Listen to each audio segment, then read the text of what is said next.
Hello everyone, सभी को नमस्कार। तो देखिए, आज हम लोग डिस्कस करने वाले हैं माइक्रोबायोलॉजी के प्रीवियस ईयर क्वेश्चंस। हम लोग माइक्रोबायोलॉजी की एक क्लास कर चुके हैं जिसमें बेसिक से जो भी क्वेश्चंस थे वो हम लोगों ने कर लिए।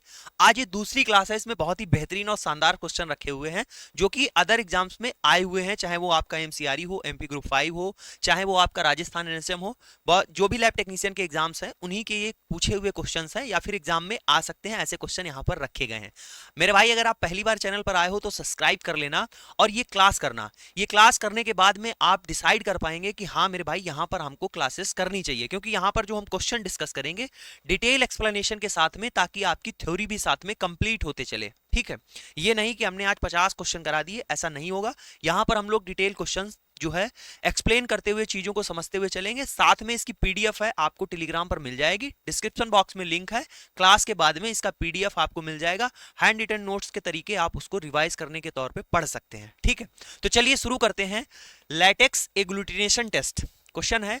लैटेक्स एग्लूटिनेशन जो टेस्ट है is employed for detection of all of the following except. ठीक है, सबसे पहले जब भी आप क्वेश्चन को पढ़िएगा, क्वेश्चन को समझने की कोशिश कीजिएगा कि मतलब क्या लिखा हुआ है।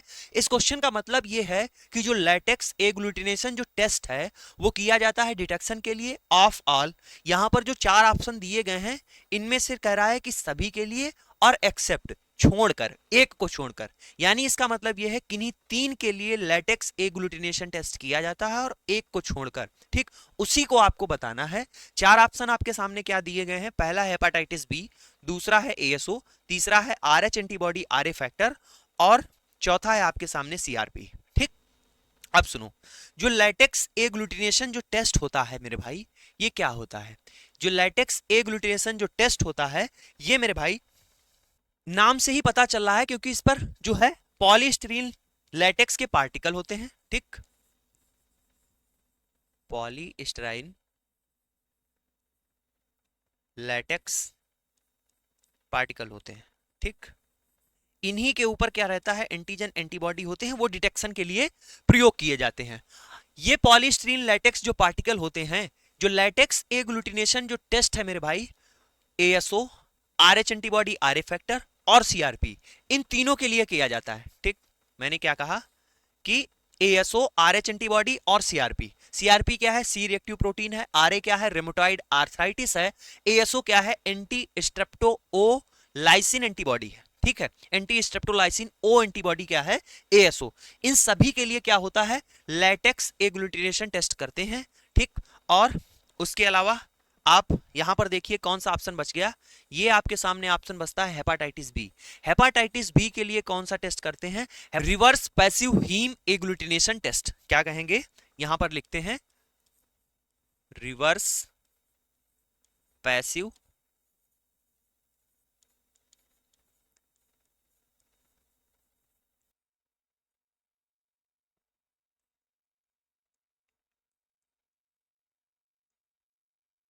ठीक, रिवर्स पैसिव हीम एग्लूटिनेशन जो टेस्ट है वो हेपाटाइटिस बी के लिए करते हैं। हेपाटाइटिस बी को पहले क्या बोलते थे, इसको बोला जाता था ऑस्ट्रेलियन एंटीजन। ठीक, इसका एक और नाम है, क्या है, पहले इसको कहते थे ऑस्ट्रेलियन एंटीजन, क्योंकि सबसे पहले ये ऑस्ट्रेलिया में मिला था। ठीक, ऑस्ट्रेलियन एंटीजन इसको बोलते हैं, आर लिख दिया। ठीक, एएसओ का फुल फॉर्म मैंने क्या बताया, सारी चीजें यहां पर मेंशन करेंगे बाद में, ताकि आपको दिक्कत ना हो। ठीक, एंटी स्ट्रेप्टो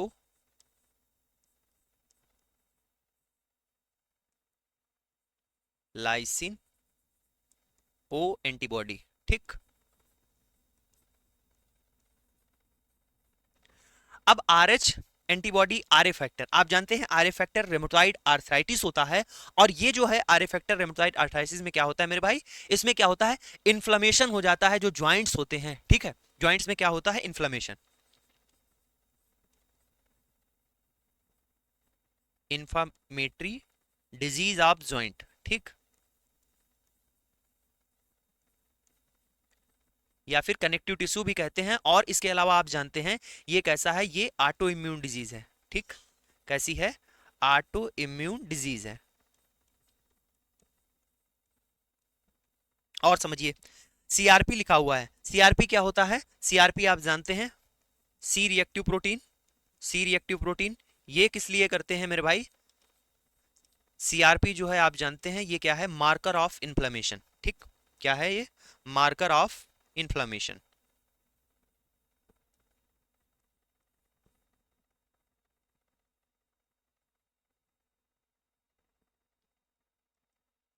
ठीक है, तो यहां से ये सारी चीजें आप समझ गए।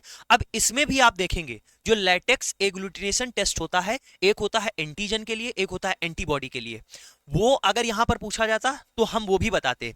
एएसओ जो है, देखो क्या लिखा हुआ है इसके आगे, एंटीबॉडी लिखा हुआ है, एंटी स्ट्रेप्टोलाइसिन ओ एंटीबॉडी लिखा हुआ है। तो मेरे भाई अगर ये पूछ दिया जाता आरएच और सीआरपी, यानी आरए फैक्टर है और जो सीआरपी है वो antigen latex agglutination antigen detection के लिए है और एंटीबॉडी डिटेक्शन के लिए कौन सा है? एएसओ है। ठीक, यहां पर ये भी कह सकते हैं, लेकिन क्वेश्चन में सिर्फ और सिर्फ लैटेक्स एग्लूटिनेशन टेस्ट पूछा गया था, तो वो हम लोगों ने यहां पर समझ लिया।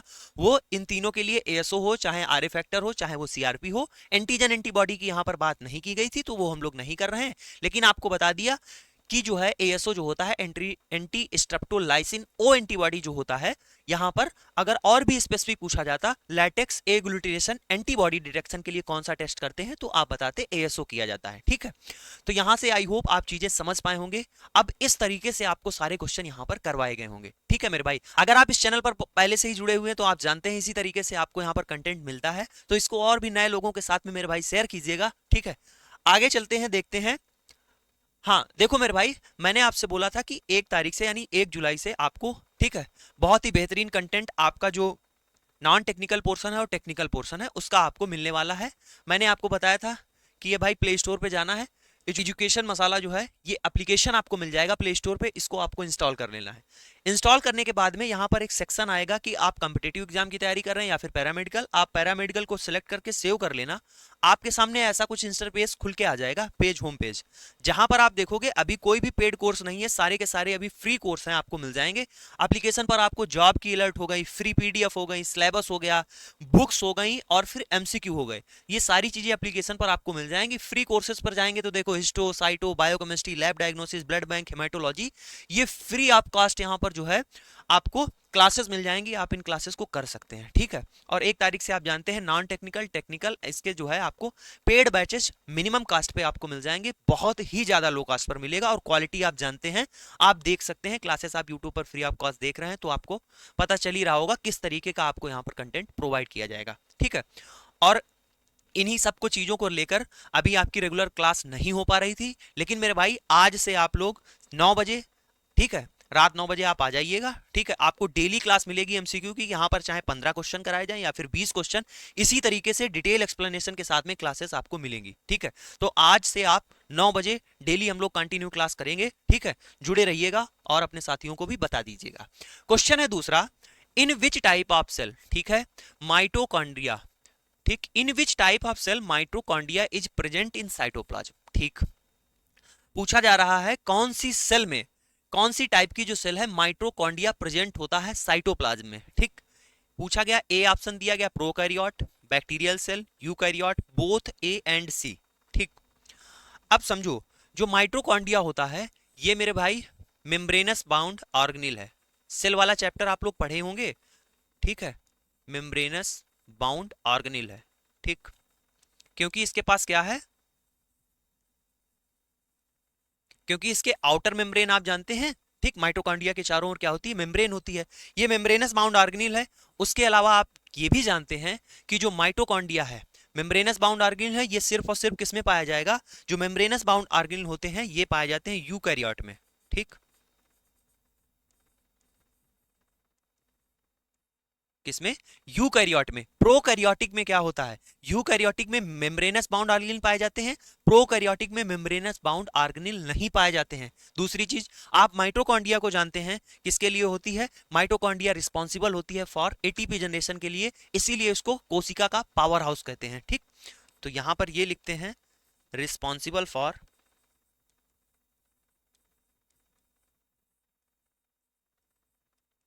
ATP generation.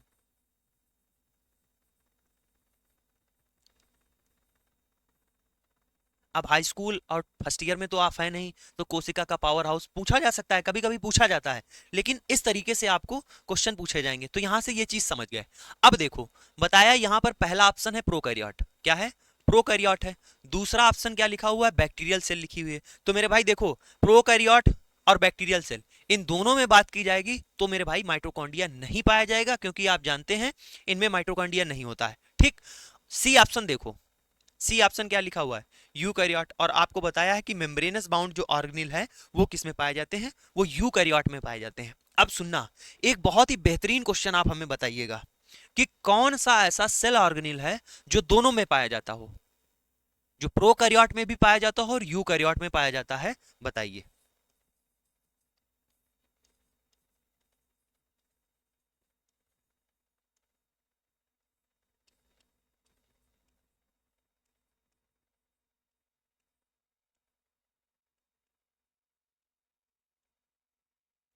तो मेरे भाई जानते हैं आप, राइबोसोम, ठीक। कौन सा, राइबोसोम। जब आपने बैक्टीरिया का डायग्राम बनाया था, वहां पर उसके अंदर क्या बनाए थे, राइबोसोम बनाए थे। और राइबोसोम आप जानते हैं कैसे, 70s और 80s दो टाइप के होते हैं। जो 70s होते हैं वो आपके जो है प्रोकैरियोट में पाए जाते हैं, और यूकैरियोट में 70s 80s दोनों पाए जाते हैं, ठीक है। तो यहां से ये बात भी समझ गए, इस पे आप स्टार लगा लीजिएगा। और आप मेरे भाई इस तरीके से नोट्स बनाते हुए चलिएगा, साथ में एक बार लिख लीजिएगा, पीडीएफ आपको टेलीग्राम पर दे देंगे। लेकिन आलस मत दिखाइएगा, इन चीजों को आप कॉपी पर जब आप लिखेंगे, सुनने के साथ साथ में जब आप कॉपी पर लिखते हैं तो चीजें आपको याद हो जाती हैं। क्वेश्चन है बीनीथ द सेल वॉल, ठीक है। क्या कहा है, beneath the cell wall. Beneath का मतलब क्या होता है, नीचे, ठीक है। बीनीथ का मतलब क्या है, नीचे, सेल वॉल के नीचे आप बैक्टीरियल सेल, ठीक है। बैक्टीरिया की जो सेल वॉल है उसके नीचे देयर इज ए डैश, ठीक है, there is a dash type of a membrane, ठीक। क्वेश्चन ये पूछा गया है कि जो बैक्टीरिया की सेल वॉल होती है उसके नीचे क्या पाया जाता है, ठीक है, उसके नीचे कौन सी मेम्ब्रेन पाई जाती है, ये पूछा गया है। देखो मेरे भाई, क्वेश्चन समझो, ये क्या होता है। अब अगर आपको बैक्टीरिया का स्ट्रक्चर पता है तभी आप इसको कर पाएंगे, ठीक। बेसिक चीज चीज आपको बताते हैं, समझना।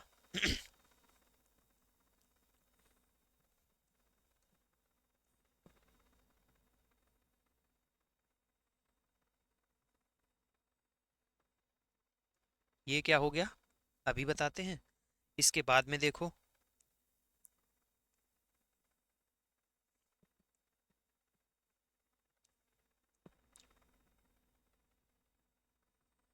अलग अलग कलर से बनाया है ताकि आपको चीजें समझ में आए। इसके अंदर और भी चीजें होती हैं, यहाँ पर आप बना सकते हैं, न्यूक्लियाइड होता है, राइबोसोम होते हैं ऐसे, ठीक है। उसके अलावा यहाँ पर इंक्लूजन बॉडी होते हैं, उन पर बात नहीं करेंगे। सुनना, सबसे बाहर आप जो देख रहे हैं इसको क्या बोलते हैं, इसको बोलते हैं कैप्सूल, ठीक। क्या बोला जाता है, आप जानते हैं कि बैक्टीरिया पर क्या होता है, कैप्सूल होता है। उसके बाद में ये जो आपको स्ट्रक्चर दिख रहा है, ठीक, जो उसके अंदर कैप्सूल के अंदर वाली जो लेयर है उसको बोलते हैं क्या, सेल वॉल। क्या होती है, सेल वॉल होती है।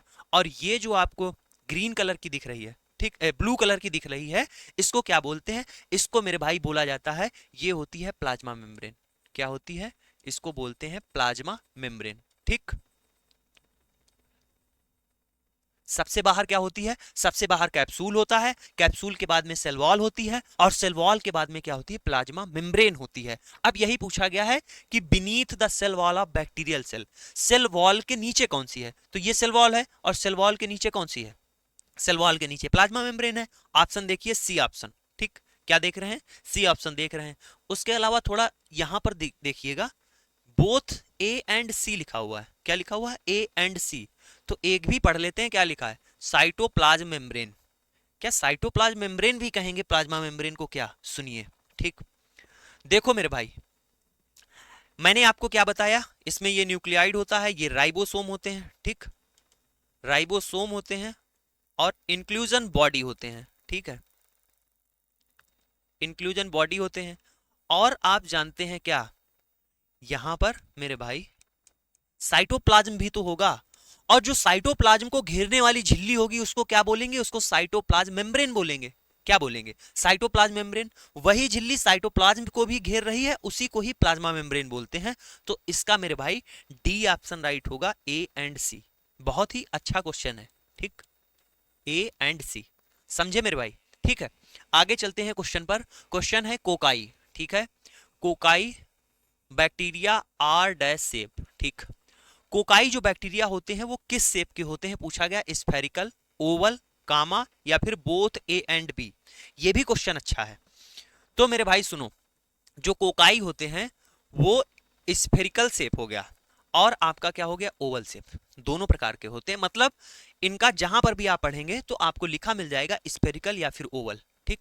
तो या फिर ये हो गया या ओवल शेप हो गया, ठीक, एकदम। स्फेरिकल का मतलब क्या है, एकदम गोल, और ओवल का मतलब क्या है, अंडाकार, ठीक, इस टाइप से। तो इसका डी ऑप्शन राइट हो जाएगा, बोथ ए एंड बी, ठीक है। अब देखिए ये क्वेश्चन बहुत ही बेहतरीन है। पूछा गया है which of the following is most resistance to sterilisation. Sterilisation के प्रति कौन सा मोस्ट रेजिस्टेंस है, यहां पर चार ऑप्शन दिए गए हैं, ट्यूबरकुली बैसिलाई, वायरस, स्पोर और प्रियांस। इस क्वेश्चन को मैंने पोल में डाला था तो बहुत सारे लोगों ने क्या है, स्पोर को टिक किया, ठीक, स्पोर को टिक किया। मेरे भाई ये आपका गलत आंसर है, स्पोर नहीं होगा। अभी आपको चीजों को समझाते हैं। सबसे पहले देखो लिखा हुआ है मोस्ट रेजिस्टेंस टू स्टरलाइजेशन, या फिर यहां पर यही पूछ कह देता कि मोस्ट रेजिस्टेंस टू डिसइंफेक्टेंट, ठीक, यहां पर ये भी कह सकते हैं, आर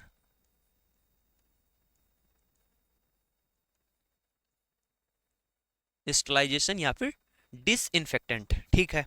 अब आओ, यहां से ये समझते हैं कि जो मोस्ट रेजिस्टेंस स्टरलाइजेशन के प्रति हैं, सबसे जो ज्यादा स्टरलाइजेशन के प्रति रेजिस्टेंस होते हैं वो होते हैं प्रियॉन्स, ठीक है। एक डिक्रीजिंग ऑर्डर है, उसमें से हम लोग स्टार्टिंग के चार को बस केवल समझ लेंगे, दो तो याद ही कर लेंगे, ऑटोमेटिक याद हो जाएंगे, सुनिएगा, ठीक। हम क्या लिख रहे हैं, हम आपके सामने मोस्ट रेजिस्टेंस टू स्टरलाइजेशन की डिक्रीजिंग ऑर्डर की एक सीरीज लिख रहे हैं, सुनना, ठीक।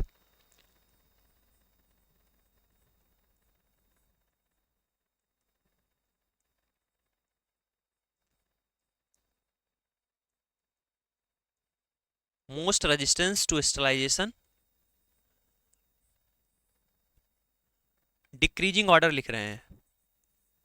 डिक्रीजिंग ऑर्डर का मतलब है सबसे पहले उसको लिखेंगे जो बहुत ज्यादा जो है रेजिस्टेंस है, फिर उससे कम, फिर उससे कम, फिर उससे कम, ठीक, बात को समझे। आइए, सबसे पहले मैंने क्या बताया कि प्रियॉन्स जो होते हैं, प्रियॉन्स वो मोस्ट रेजिस्टेंस होते हैं, ठीक है। प्रियॉन्स क्या होते हैं, मोस्ट रेजिस्टेंस होते हैं। फिर आते हैं मेरे भाई क्रिप्टोस्पोरिडियम oocytes, क्रिप्टो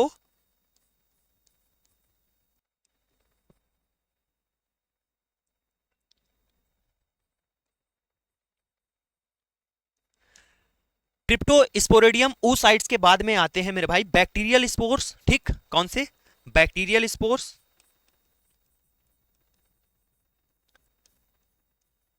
उसके बाद में आता है माइकोबैक्टीरिया, ठीक। अभी तक आप लोग क्या स्पोर लगा रहे थे, ठीक। आज यहां से समझ गए कि मोस्ट रेजिस्टेंस कौन है, किसके प्रति, स्टरलाइजेशन के प्रति कौन सा है, प्रियॉन्स है, ठीक है। ये बात हो गई। अब बताइए जो प्रियॉन्स हैं वो होते क्या हैं, प्रियॉन्स क्या होते हैं। प्रियॉन्स मेरे भाई इन्फेक्शियस प्रोटीन मॉलिक्यूल है, ठीक, पहली चीज इन्फेक्शियस प्रोटीन मॉलिक्यूल है। दूसरी चीज इनके बारे में बात करेंगे, ये क्या होते हैं, इन्फेक्शन जो है स्लोली स्लोली काज करते हैं, स्लो इन्फेक्शन ये जो है फैलाते हैं। मतलब इसका ये हुआ मेरे भाई कि जो इनका इंक्यूबेशन पीरियड है वो बहुत ही ज्यादा होता है, ठीक। इंक्यूबेशन पीरियड क्या होता है, बहुत ज्यादा होता है। तो यहां से ये बात समझ गए कि प्रियॉन्स क्या होते हैं, और इनके पास न्यूक्लिक एसिड भी नहीं होता है, ठीक, विदाउट न्यूक्लिक एसिड।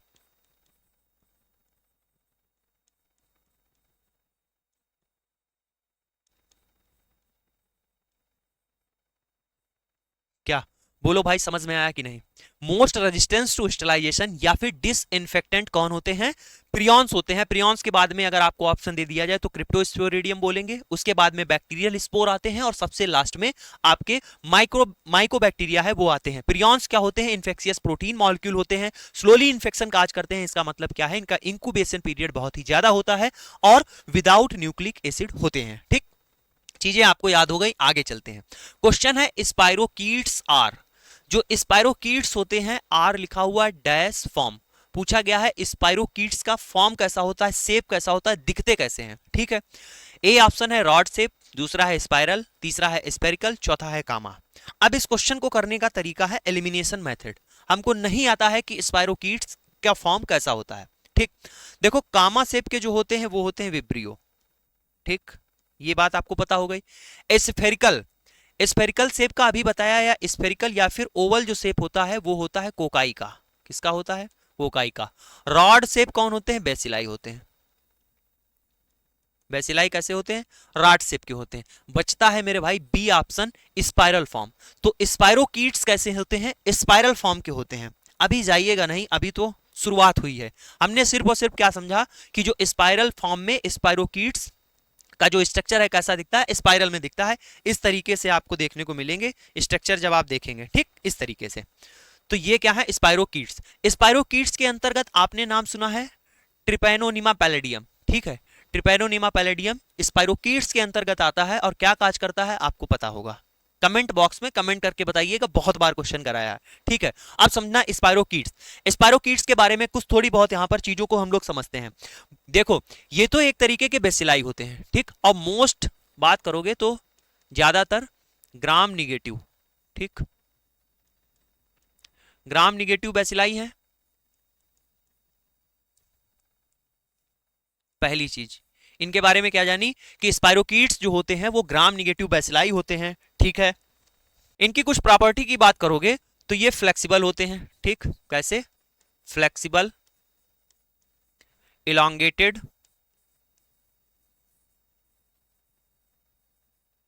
और इलांगेटेड फ्लेक्सिबल के साथ साथ में ये मेरे भाई हेलिकल होते हैं। ठीक, हेलिकल बेसिलाई। ये किसकी प्रॉपर्टी है? ये कुछ प्रॉपर्टी मेरे भाई स्पाइरोकीट्स की है। ठीक है, अब देखो स्पाइरोकीट्स जो होते हैं, मोस्ट ऑफ द स्पाइरोकीट्स जो होते हैं वो कैसे होते हैं? वो सैप्रोफाइट्स होते हैं। ठीक, most of the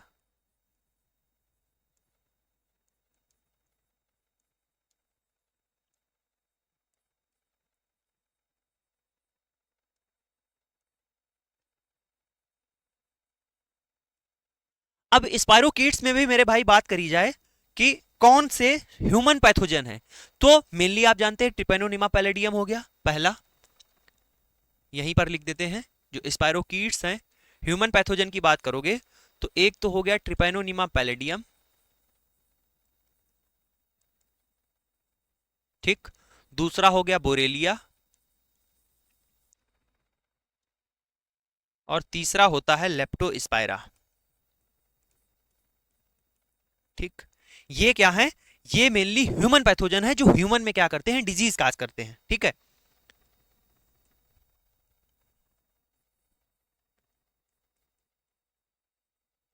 human pathogen. ठीक, इसके अलावा अगर मेरे भाई आपसे पूछ दिया जाए स्टेनिंग, ठीक, क्या पूछ दिया जाए आपसे? स्टेनिंग पूछ दी जाए कि ट्रिपैनोनिमा पैलेडियम के लिए, बोरेलिया के लिए, लेप्टोस्पाइरा के लिए कौन सी स्टेन करते हैं, तो देखो स्टेन की अगर बात की जाए स्पाइरोकीट्स के लिए ओनली सिल्वर इंप्रिग्नेशन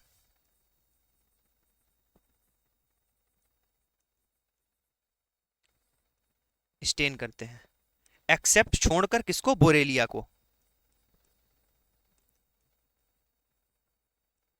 ठीक, तो यहां से हमने क्या क्या चीजें सीखी आप लोग सुनिएगा। स्पाइरोकीट्स बताया, फॉर्म पूछा गया था आपसे तो आपने बताया जो स्पाइरोकीट्स होते हैं वो स्पाइरल फॉर्म के होते हैं। मोस्ट ऑफ की बात करोगे तो ग्राम निगेटिव बेसिलाई होते हैं, फ्लेक्सिबल होते हैं, इलांगेटेड होते हैं, हेलिकल बेसिलाई हैं। ठीक, उसके अलावा क्या बताया कि जो स्पाइरोकीट्स की ह्यूमन में पैथोजन काज करने वाली ट्रिपैनोनिमा पैलेडियम हो गया, बोरेलिया हो गया, लेप्टोस्पाइरा हो गया, ये ह्यूमन में पैथोजन काज कर सकते हैं। स्टेन की बात की जाए स्पाइरोकीट्स के लिए तो ओनली सिल्वर इंप्रिग्नेशन स्टेन करते हैं, किसको छोड़कर? बोरेलिया को छोड़कर। ठीक, ये हो गई यहां से कुछ बातें स्पायरोकीट्स की। अब आप लोग बताइएगा चीजें आपको समझ में आ रही हैं कि नहीं। अगर कोई नया भी है जिसको नहीं आता, जिसने नहीं पढ़ा थ्योरी कंप्लीट, मान लीजिए मैं कहता हूं कि उसने कंप्लीट थ्योरी नहीं पढ़ी, उसको नहीं आती है, तो स्पायरोकीट्स के बारे में इतनी जानकारी बेसिक है और मोस्ट इंपॉर्टेंट है, क्वेश्चन बेसिकली यहीं से बनेंगे, वो मैंने यहां पर आपको करा दी। ठीक है, केवल क्वेश्चन का ये नहीं मतलब है कि स्पायरोकीट्स आर फॉर्म, देखा मैंने स्पाइरल फॉर्म बता दिया और टिक कर दिया। उसमें भी आप देखिएगा टिक करने से पहले मैंने आपको एक मेथड बताया जिसका नाम बोला कि एलिमिनेशन मेथड। उसका मतलब यह है कि उनमें से 3 ऑप्शन को कैसे निकालना है, मैंने वो भी यहां पर चीजों को आपको समझाया कि ऐसे आप एग्जाम में क्वेश्चन को करेंगे। ठीक, थ्योरी भी बता रहा हूं कि कैसे आपको क्वेश्चन आपको टिक करने हैं, कैसे सही करने हैं, वो भी आपको चीजें समझा रहा हूं। तो यहां पर आपको बेहतरीन चीजें प्रोवाइड कर रहा हूं, तो आप इसको जो है देखिएगा, अपने यार दोस्तों में शेयर कीजिएगा, बताइएगा कि मेरे भाई यहां पर अच्छी आपको कंटेंट मिल रहा है और अच्छी चीजें आपको दी जा रही हैं। अब क्वेश्चन है कोकाई विच आर अरेंज। ठीक है, जो कोकाई होते हैं विच आर अरेंज्ड हैं इन अ पेयर आर कॉल्ड। देखो, अब आप कहेंगे कि बेसिक से क्वेश्चन आप करा रहे हैं, मेरे भाई बेसिक से ही क्वेश्चन आप देखोगे 75 अगर आपके टेक्निकल से क्वेश्चन आते हैं जिसमें से 50 क्वेश्चन बेसिक रहेंगे। राजस्थान एनएचएम का पेपर उठा के देखोगे 26 क्वेश्चन आपके ह्यूमन एनाटॉमी और फिजियोलॉजी से आए हैं। ठीक है, 26 क्वेश्चन वहां से आए हैं। उसके अलावा जो भी क्वेश्चन है बेसिक से क्वेश्चन है, सिर्फ और सिर्फ 4 क्वेश्चन ऐसे हैं जो थोड़ा सा जिसको कहेंगे कि मॉडरेट लेवल के हैं। ठीक, हार्ड तो एक क्वेश्चन नहीं है। तो इस तरीके से आपको ये नहीं करना है कि आप एकदम हार्ड हार्ड पढ़ते जा रहे हैं, बेसिक क्वेश्चन आ गया आप नहीं कर पाए, तो ये बेसिक ही क्वेश्चन है, आप समझिएगा। Cocci which are arrange in pair are called. ठीक, कुछ लोगों को थ्योरी आती है, कुछ लोगों को पता रहता है, तो हम ऐसा मिक्सअप नहीं करते हैं कि यहां पर सिर्फ और सिर्फ हार्ड क्वेश्चन करा दिए। हार्ड क्वेश्चन से ये मतलब नहीं है कि आपका एग्जाम निकल जाएगा, आपके क्वेश्चन बेहतर आपको आने लगेंगे, आपको ज्ञान हो जाएगा, ये नहीं है। हमारा उद्देश्य यही है कि पेपर में जो क्वेश्चन आए वो निकल जाए और थ्योरी भी आती रहे और आपको थोड़ा बहुत चीजों का नॉलेज भी होना चाहिए। ठीक है, सुनिए, cocci which are arrange in pair are called, लिखा हुआ है यहां पर स्टेफाइलोकोकाई, डिप्लोकोकाई, स्ट्रेप्टोकोकाई, सार्सिना। सुनना, देखो सार्सिना क्या होता है, सार्सिना जो होता है ग्रुप ऑफ 8 कोकाई। जैसे ये 4 हैं, अब 4 में इधर 2 आगे ऐसे ऐसे कर दिए, मतलब समझे, 4 पीछे रखे हुए हैं और 4 आगे रखे हुए हैं, तो group of 8 cocci is called सार्सिना।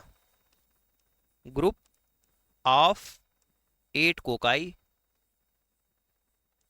ठीक, उसको क्या बोलते हैं, सार्सिना बोलते हैं। स्ट्रेप्टोकोकाई, स्ट्रेप्टोकोकाई क्या है मेरे भाई, जब कभी आप मेडिकल पे जाते हैं आप कहते हैं पैरासीटामॉल का स्ट्रिप दे दीजिए, पत्ता दे दीजिए, उसमें आप देखते हैं कि टैबलेट कैसी होती हैं, टैब ऐसे क्या होता है, ये स्ट्रिप होता है, पत्ता होता है, उसमें टैबलेट ऐसे सीक्वेंस में अरेंज रहती हैं। ठीक, ऐसे तो अरेंज रहती हैं टैबलेट, तो वहीं से आप ध्यान रखोगे कि जो स्ट्रेप्टोकोकाई होते हैं इसका मतलब ये है कि जो कोकाई हैं वो चेन में है। ठीक, कैसे हैं, चेन में अरेंज है, इसको क्या बोलेंगे, इसको ऐसे जो है अरेंजमेंट को बोलते हैं स्ट्रेप्टोकोकाई।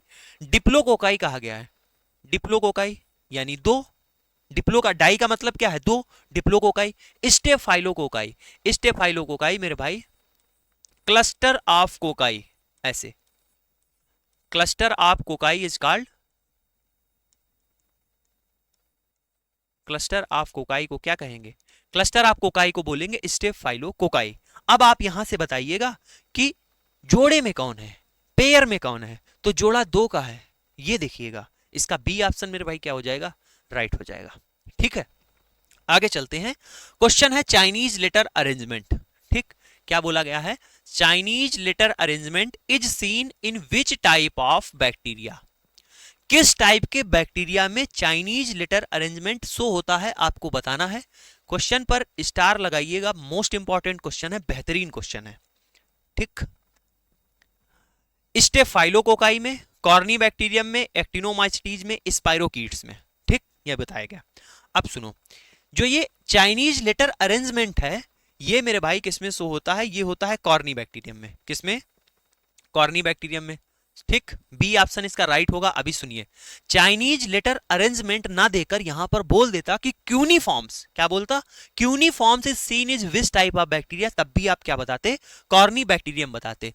तो यहां से ये चीज आपको पता चली कि जो चाइनीज लेटर अरेंजमेंट है इसको क्या बोलते हैं, इसको एक और नाम देते हैं क्यूनिफॉर्म्स।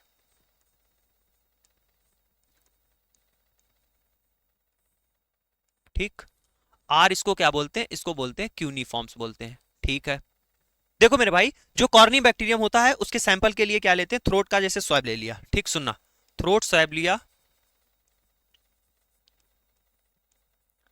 उसके बाद में क्या किया आपने, उसको स्टेन किया, ठीक है, उसके बाद में क्या कर रहे हैं, ग्राम स्टेन करेंगे, ठीक, ग्राम स्टेन किया, ग्राम स्टेन करने के बाद में, ग्राम स्टेन करने के बाद में क्या होता है, जो उस पर स्लाइड पर आप देखोगे चाइनीज लेटर अरेंजमेंट में आपको, चाइनीज लेटर अरेंजमेंट आपको दिखेगा किस पर, स्लाइड पर, और कैसे अक्षर दिख रहे होंगे ये भी हो सकता है पूछ दिया जाए, एल शेप या फिर वी शेप, ठीक, जो स्लाइड होगी उस पर क्या दिखेगा, एल या वी शेप का आपको स्लाइड पर, इस तरीके से, ठीक, ऐसे ऐसे ऐसे, इस तरीके से आपको दिखेंगे कॉर्नी बैक्टीरियम, ठीक, तो इसी को क्या बोलते हैं, इसी को बोलते हैं चाइनीज लेटर अरेंजमेंट, ठीक है, किसमें देखा जाता है, ये कॉर्नी बैक्टीरियम में देखा जाता है, ठीक, और सुनिए, कॉर्नी बैक्टीरियम जो है इसका शेप कैसा होता है, क्लब शेप का होता है, ठीक, कैसा, क्लब शेप का, मुगदर के आकार का होता है, ठीक, यहां से आप ये चीज समझ गए, मोस्ट इंपॉर्टेंट क्वेश्चन है, बस केवल इतनी ही चीज आपसे पूछी जाएगी और इससे डीप नहीं पूछा जा सकता है, ठीक है, सुनिए, तो यहां से ये बात आप समझ गए, फिर से रिपीट करने की जरूरत है तो मैं आपको बता देता हूं, चाइनीज लेटर अरेंजमेंट जो है सीन यानी देखा जाता है कॉर्नी बैक्टीरियम में, कॉर्नी बैक्टीरियम में थ्रोट स्वैब लेते हैं, ग्राम स्टेन करते हैं, जो स्टेन करने के बाद में स्लाइड पर आप चाइनीज लेटर अरेंजमेंट देख सकते हैं, एल या वी शेप के आपको क्या होते हैं, बैक्टीरिया दिखते हैं, इसी को क्या बोलते हैं, इसी को बोलते हैं चाइनीज लेटर अरेंजमेंट, इसको एक और नाम दिया जाता है, इसको बोला जाता है क्यूनीफॉर्म्स, ठीक, और जो कॉर्नी बैक्टीरियम होते हैं ये मेरे भाई क्लब शेप के होते हैं, इसके अलावा ये कैसे हैं, ये ग्राम पॉजिटिव बैसिलाई हैं, ठीक, कैसे हैं, ये ग्राम पॉजिटिव हैं, ग्राम पॉजिटिव बैसिलाई, ठीक, इतनी चीजें आप एक क्वेश्चन से बता पा रहे हैं, ठीक, उसके अलावा आपको जानते हैं स्पाइरोकीट मैंने बता ही दिया, स्टेफाइलोकोकाई वो भी बता दिया, इसके अलावा आपके सामने बचता है एक्टिनोमासिटीज, ये भी ग्राम पॉजिटिव बैसिलाई हैं, ठीक, कैसे हैं, ग्राम पॉजिटिव, यहां पर लिख लो, एक्टिनोमाइसिटीज आया है तो ग्राम पॉजिटिव बैसिलाई, ये नॉन मोटाइल होते हैं, इसके अलावा मोस्ट इंपॉर्टेंट चीज इनकी क्या है, एक्टिनोमाइसिटीज, आप इसको ये समझते होंगे ये बैक्टीरिया हैं, ट्रू बैक्टीरिया हैं, बट क्या है, सिमिलर टू फंजाई, ये चीज ध्यान रखना, ट्रू बैक्टीरिया हैं बट सिमिलर टू फंजाई,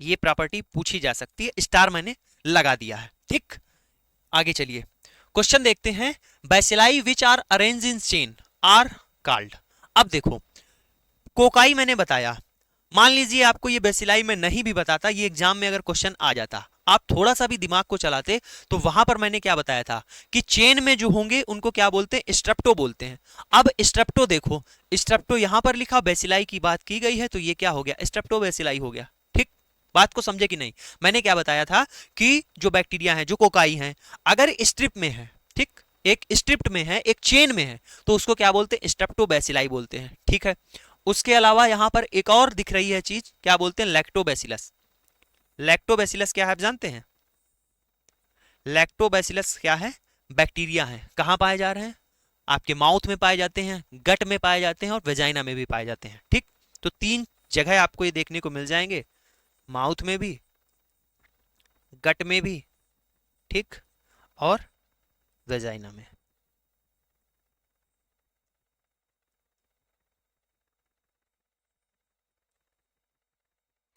अब आप ये कहेंगे कि ये माउथ में लैक्टोबैसिलस क्या कर रहे हैं, मेनली आपने क्या लैक्टोबैसिलस सुना है, आपने ये सुना है कि लैक्टोबैसिलस जो दूध से दही बनता है उसके लिए कौन से बैक्टीरिया रिस्पॉन्सिबल होते हैं, लैक्टोबैसिलस रिस्पॉन्सिबल होते हैं, माउथ में ये लैक्टोबैसिलस क्या कर रहे हैं, माउथ में लैक्टोबैसिलस अगर पाए जाएंगे तो मेरे भाई क्या होता है, जो आपके दांत पर इनेमल होता है उसके नीचे डेंटाइन होता है, उसको क्या करते हैं, ये डिग्रेड करने लगते हैं, उसका क्षरण करने लग जाते हैं, क्योंकि आप जानते हैं अगर आपके कार्बोहाइड्रेट है, मुंह में रोटी खाई और आपके पड़ी हुई है, दांत में फंस गई है, उसको क्या कराने लगते हैं, उसका डिकम्पोजिशन कराने लगते हैं, और इससे क्या होता है, अम्ल बनता है, और वो इसका किसका, इनेमल का क्या करते हैं, कभी कभी आपने सुना है कि दांतों में ठंडा गर्म लगने लगा है, तो ये सारे उसको कारण है काज कराने के लिए। उसके अलावा गट में आप जानते हैं आपके स्टमक में लैक्टोबैसिलस क्या करते हैं, स्टमक में रिस्पॉन्सिबल होते हैं किसके लिए, विटामिन के लिए, जैसे क्या हो गया, बायोटिन हो गई,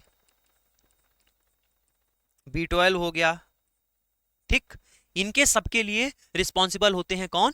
इसके लिए लैक्टोबैसिलस होते हैं। और वेजाइना में बात की जाए तो वेजाइना में लैक्टोबैसिलस क्या करते हैं मेरे भाई? ये मेंटेन करते हैं पीएच। ठीक, मेंटेन क्या करते हैं? पीएच को मेंटेन रखते हैं। और मेनली किसमें बात की जाए तो एडल्ट में। ठीक है, किसमें? एडल्ट में। अब सुनो, यहां पर ये हमने क्या चीजें बताई? गट में क्या कर रहे हैं? गट में विटामिन का सिंथेसिस कर रहे हैं। कौन से? ये आपके लैक्टोबैसिलस, ये बायोटीन हो गई आपकी, विटामिन बी 12 हो गई और विटामिन के हो गई। इन सब का क्या करते हैं लैक्टोबैसिलस? सिंथेसिस करते हैं। ठीक है, ठीक, सारी चीजें आप यहां से समझ गए कि वेजाइना में मेंटेन रखते हैं पीएच को, गट में क्या करते हैं मेरे भाई? स्टमक में क्या करते हैं? आपका विटामिन के हो गया, बायोटीन हो गया, बी 12 हो गया, इसकी क्या कराते हैं? सिंथेसिस कराते हैं। माउथ में अगर ये है लैक्टोबैसिलस है तो ये किसके लिए रिस्पॉन्सिबल हो जाएंगे? जो आपके दांत में प्रॉब्लम हो जाती है उसके लिए ये रिस्पॉन्सिबल हो जाएंगे लैक्टोबैसिलस। ठीक, आगे चलते हैं क्वेश्चन पर। क्वेश्चन है the bacteria which have no, ठीक, नो स्टेबल मार्फोलॉजी। आपको बताना है कौन से ऐसे बैक्टीरिया होते हैं जिनकी मार्फोलॉजी स्टेबल नहीं होती है।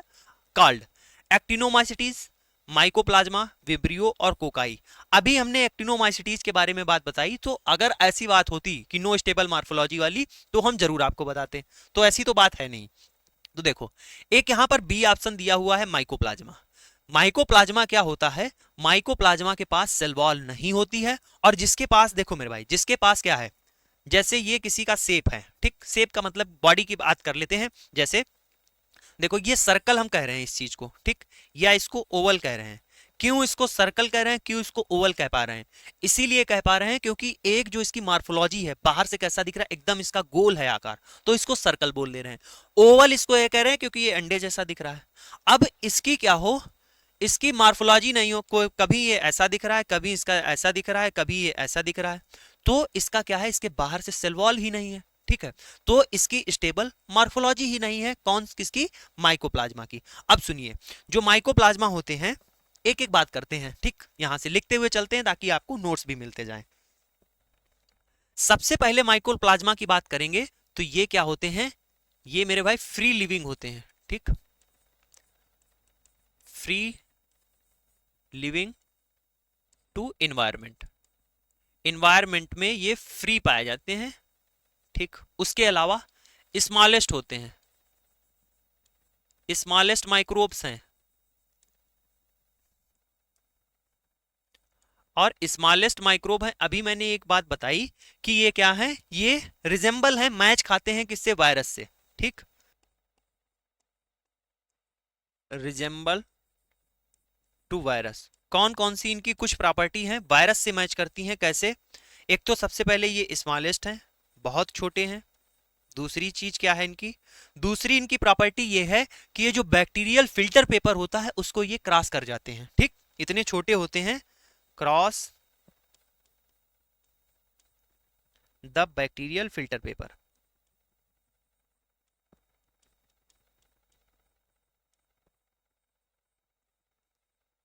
ठीक है, यहां से मैंने दो चीजें आपको बताई। जो माइकोप्लाज्मा होते हैं ये क्या होते हैं? फ्री लिविंग इन्वायरमेंट होते हैं, स्मॉलेस्ट माइक्रोब्स हैं। ये वायरस से रिजेंबल खाते हैं, मिलती जुलती इनकी कुछ प्रॉपर्टी होती है क्योंकि ये छोटे होते हैं। और ये बैक्टीरियल फिल्टर पेपर को क्रॉस कर जाते हैं जैसे वायरस क्रॉस कर जाते हैं। ठीक है, ये बात हो गई। इसके बाद में क्या कहा है कि इसके पास में, माइकोप्लाज्मा के पास में सेल वॉल नहीं होती।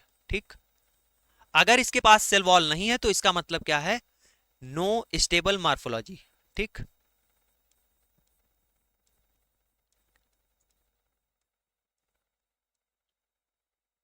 क्या समझे? बोलो मेरे भाई, समझ में आया कि नहीं आया? चीजें यहां से समझ में आ रही हैं कि नहीं आ रही हैं आपको? उसके अलावा अगर आपसे पूछ दिया जाए कि माइकोप्लाज्मा को देखने के लिए स्टेन अगर आपसे पूछ दिया जाए तो बेटर स्टेन कौन सा होता है इनके लिए? Giemsa stain. ठीक,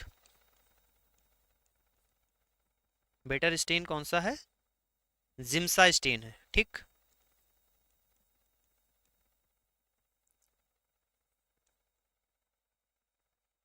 अब सुनो, बेटर स्टेन कौन सा है? जिम्सा स्टेन है। इसके अलावा देखो, जैसे कि यहां पर क्या लिखा हुआ है, which have no stable morphology. Which have no stable morphology की जगह पर बोल दिया जाता प्लेयोमार्फिक। ठीक, अब की बार जैसे क्वेश्चन में ये दे दे कि आर किसको क्या बोलते हैं? प्लेयोमॉर्फिक।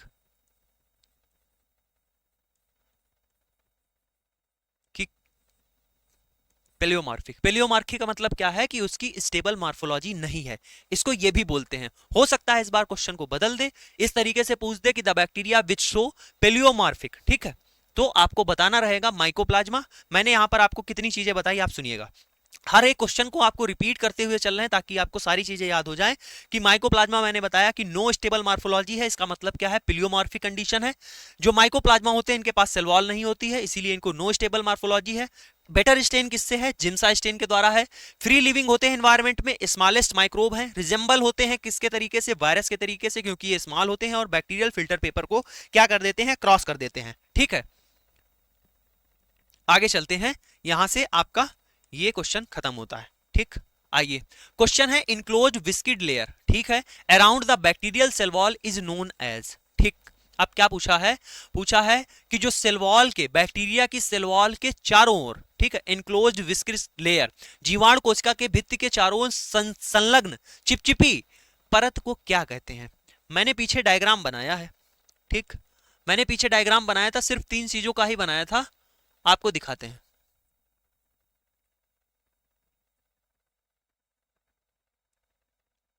ये देखिए, मैंने क्या बताया था कि सबसे बाहर क्या होता है? कैप्सूल होता है, ठीक? ये स्मूथ होता है, चिकना होता है, चिपचिपा होता है। फिर उसके बाद में सेल वॉल होती है, देन उसके बाद में क्या होती है? प्लाज्मा मेम्ब्रेन होती है। अब यही पूछा गया था कि सेल वॉल के ऊपर क्या होता है। अभी क्या पूछ रहे थे? सेल वॉल के नीचे क्या है? तो आपने बताया था प्लाज्मा मेम्ब्रेन या फिर साइटोप्लाज्म मेम्ब्रेन। अब पूछ रहे हैं कि सेल वॉल के ऊपर क्या होता है, तो सेल वॉल के ऊपर कैप्सूल होता है। बस इतना ही बताना था आपको। इसका फिर बी ऑप्शन क्या हो जाएगा मेरे भाई? राइट हो जाएगा बी ऑप्शन। अब सुनो, कैप्सूल क्या होता है? ये है बैक्टीरिया, ठीक? क्या है? ये बैक्टीरिया है। बैक्टीरिया के चारों ओर, ठीक, ये बैक्टीरिया के चारों ओर क्या होती है? ऐसे कैप्सूल पाया जाता है, ठीक? बैक्टीरिया के चारों ओर ये क्या हो गया? ये कैप्सूल हो गया, ठीक?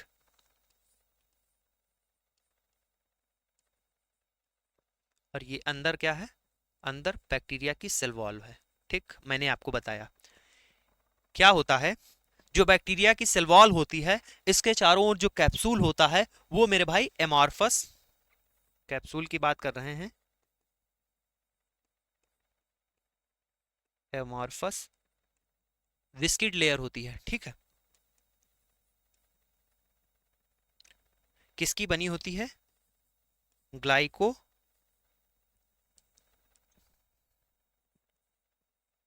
कैलेक्स की बनी होती है, ठीक? किसकी बनी होती है? ग्लाइको कैलेक्स की बनी होती है। अब सुनना, एक दो चीजें होती हैं, एक तो होता है कैप्सूल और दूसरा होता है स्लाइम लेयर। क्या होता है? एक होता है कैप्सूल, आपसे कहा जाएगा, और दूसरा क्या होता है? दूसरा होता है स्लाइम लेयर, ठीक? Slime layer. इन दोनों में डिफरेंस क्या है? मोस्ट इंपॉर्टेंट चीज आपको बता रहे हैं, जो कि एग्जाम में बहुत छोटी चीज है ये, और एग्जाम में यही पूछी जाएगी। अभी तक आप कैप्सूल पढ़ते हुए चले आ रहे थे, कहीं पर स्लाइम लेयर पढ़ते हुए चले आ रहे थे। तो ये कैप्सूल क्या होता है, स्लाइम लेयर क्या होता है, ठीक? सुनना, तो मैंने क्या बताया कि जो बैक्टीरिया की सेल वॉल होती है उसके चारों ओर कैप्सूल होता है, जो जो एमार्फस विस्किड लेयर का बना होता है, किसका? ग्लाइकोकैलेक्स का, ठीक? एमार्फस विस्किड जो लेयर होती है ग्लाइकोकैलेक्स की बनी होती है। सुनो, अब कैप्सूल किसको कहते हैं? कैप्सूल उसको कहते हैं कि जो ये जो ग्लाइकोकैलेक्स है ये वेल अरेंज हो जाए। कैसा हो जाए? वेल अरेंज हो जाए, तो इसको क्या बोलते हैं? इसको बोलते हैं कैप्सूल। और यही इसका अरेंजमेंट एक तरीके से ना हो तो इसको क्या बोलते हैं? यूनिफॉर्म ना हो, तब इसको क्या बोल देते हैं? स्लाइम लेयर बोल देते हैं। बोलो मेरे भाई, चीजें समझ में आए कि नहीं? ठीक, कैप्सूल क्या है? डायग्राम भी बना के आपको दिखाते हैं, सुनना। ये है बैक्टीरिया, और बैक्टीरिया के चारों ओर ये क्या है? बैक्टीरिया के चारों ओर इस तरीके का स्ट्रक्चर आपको दिख रहा है, ये कैप्सूल है, ठीक? और यही स्लाइम लेयर कब कहेंगे? स्लाइम लेयर बोलेंगे, ये है बैक्टीरिया की सेल वॉल, और इसी सेल वॉल के चारों ओर ग्लाइकोकैलेक्स इस तरीके से आपको मिल जाए, ठीक? इस तरीके से, क्योंकि देखो ये क्या है? ये स्लाइम लेयर है। ये जो ग्लाइकोकाइलेक्स है अभी यूनिफॉर्म मतलब एक तरीके से वेल अरेंज नहीं हुआ है, तो इसको क्या बोलते हैं, इसको बोलते हैं स्लाइम लेयर, और कैप्सूल को बोलते हैं वेल अरेंजमेंट हो जाए। ठीक, तो यहां से ये बात आप समझ गए। तो यहां से लिख सकते हो मेरे भाई, आपको हो सकता है भूल जाओ लेकिन याद तो मैंने करा दिया। बोलो मेरे भाई, कमेंट बॉक्स में कमेंट करके जरूर बताइएगा ये क्लास में जो क्वेश्चंस हैं, जो साथ में हम दो दो बार आपको ये चीज बोल के बता रहे हैं, कोई फालतू, इसका मतलब ये नहीं है कि बार बार हम उस चीज को रिपीट कर रहे हैं। बार बार इसलिए रिपीट कर रहे हैं आप सुने, और बार बार आपके दिमाग में जब चीजें दो तीन बार जाएंगी तो आपको याद हो जाएगा, फिर उसके बाद बोर्ड पर लिख भी रहे हैं। ठीक, ताकि आपके दिमाग में ये चीजें बैठ जाएं। मैंने क्या बताया, जो कैप्सूल होता है, कैप्सूल कैसा है, वेल ऑर्गेनाइज हो। ठीक, वेल ऑर्गेनाइज हो जाए, वेल ऑर्गेनाइज के साथ साथ में एंड जल्दी से जब ये ऑर्गेनाइज हो जाएगा अच्छे तरीके से, इस तरीके से यूनिफॉर्म में हो जाएगा, तो ये क्या होता है, इजिली वॉश नहीं होता है। ठीक है, नॉट इजिली वॉश। इसमें मैंने क्या बताया, स्लाइम लेयर में मैंने मेरे भाई बताया है आपको डिफ्यूज होता है एंड अनऑर्गेनाइज होता है। और जब अनऑर्गेनाइज्ड है तो इसका मतलब कैसा है, लूज मटेरियल रहता है। ठीक, लूज मटेरियल होता है। बोलो मेरे भाई, याद हो रहा है, समझ में आ रहा है कि नहीं आ रहा है। ठीक, चीजें आपको समझ में आ रही होंगी, मजा आ रहा होगा। आइए अगले क्वेश्चन की ओर चलते हैं। Bacterial capsule can be best demonstrate by, most important question है, ऐसे ही आपसे पूछा जाएगा। ठीक, इसी तरीके से आपसे क्वेश्चन पूछे जाएंगे जैसे यहां पर दिए हैं। जो बैक्टीरियल कैप्सूल है वो can be demonstrate, best demonstrate by लिखा है ग्राम स्टेनिंग के द्वारा, एसिड फास्ट स्टेनिंग के द्वारा, निगेटिव स्टेनिंग के द्वारा, या फिर एल्बर्ट स्टेनिंग के द्वारा। मेरे भाई मैं आपको बताता हूं, इसका सी ऑप्शन राइट हो जाएगा। जो निगेटिव स्टेनिंग होती है उसके द्वारा, यानी बेस्ट डिमॉन्स्ट्रेट करने का मेथड है, पता लगाने का मेथड है बैक्टीरियल कैप्सूल का। और पूछा जाए जैसे बाई, जो निगेटिव स्टेन है, बाई इंडिया इंक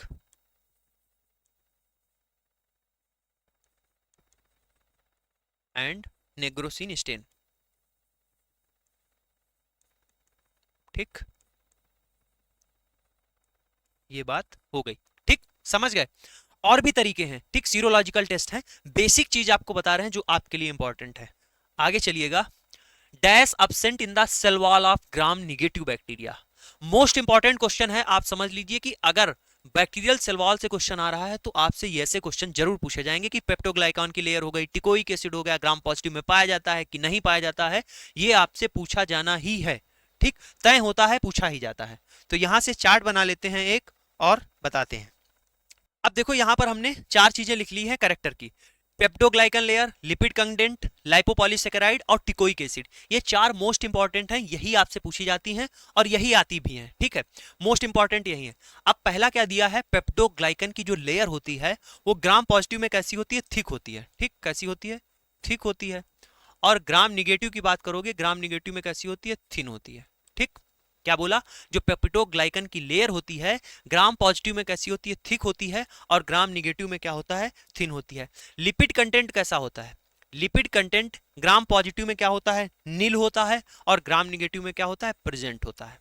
ठीक, उसके बाद में लाइपोपॉलीसेकेराइड, लाइपोपॉलीसेकेराइड क्या होता है, ग्राम पॉजिटिव में अब्सेंट होता है, क्या होता है, अब्सेंट होता है, और ग्राम निगेटिव में प्रेजेंट होता है। ठीक, उसके बाद है teichoic acid, teichoic acid gram positive में क्या होता है, ग्राम पॉजिटिव में प्रेजेंट होता है, और ग्राम निगेटिव में क्या होता है, अब्सेंट होता है।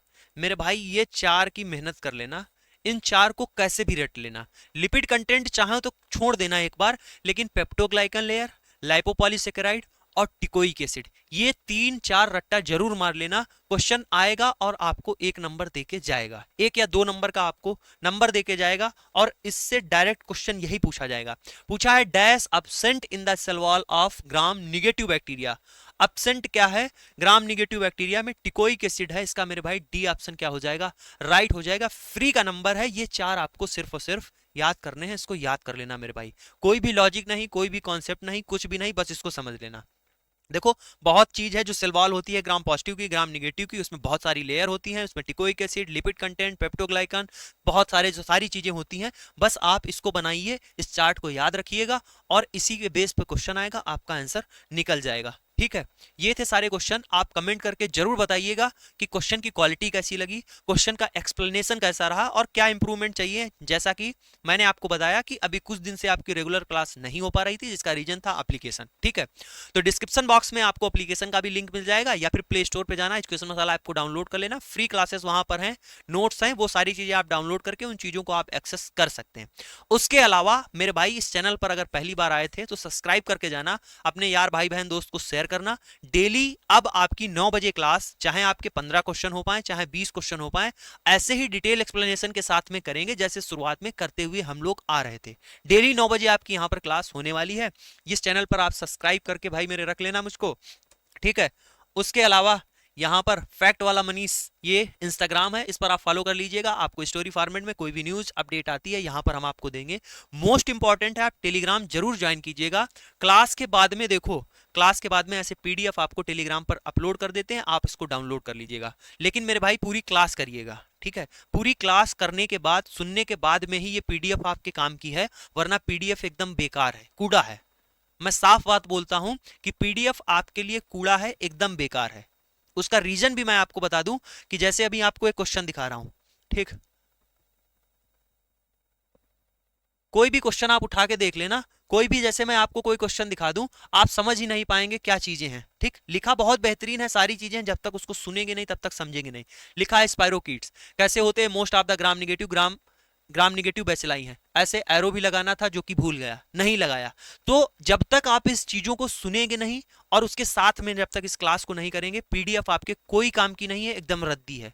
मत डाउनलोड करना अगर क्लास को नहीं करना। ठीक, साफ बताता हूं आपको, आपके पते की बात है, इसलिए फालतू की कोई बात नहीं बताऊंगा कि नहीं नहीं पीडीएफ डाउनलोड कर लो उससे पढ़ना। पीडीएफ डाउनलोड करके तब पढ़ना जब क्लास कर लेना, वरना डाउनलोड मत करना। ठीक, ठीक है मेरे भाई, तो मिलते हैं नेक्स्ट क्लास में 9 बजे और ही बेहतरीन अंदाज के साथ में। आपने बोला था कि बायोकेमिस्ट्री की क्लास और आपकी माइक्रोबायोलॉजी की क्लास कराइए, तो बायोकेमिस्ट्री की 3 क्लास हो चुकी हैं, माइक्रोबायोलॉजी की ये दूसरी क्लास है। प्लेलिस्ट में आप जाना, आपको प्लेलिस्ट मिल जाएगी ऐसे करके सारी चीजों की। ठीक है, प्लेलिस्ट मिल जाएगी, माइक्रोबायोलॉजी, हेमेटोलॉजी, ऐसे करके आपको सारी प्लेलिस्ट मिल जाएंगी। आप वहां से इन क्लासेस को जरूर करिएगा। ठीक है, और 1 तारीख से आप जानते हैं आपका नॉन टेक्निकल का और टेक्निकल का पेड बैचेस आपको मिल जाएगा मिनिमम कास्ट पर। तो भैया मेरे एप्लीकेशन भी डाउनलोड कर लेना, डिस्क्रिप्शन बॉक्स में उसका लिंक दिया है। मिलते हैं नेक्स्ट क्लास में, तब तक के लिए जय हिंद।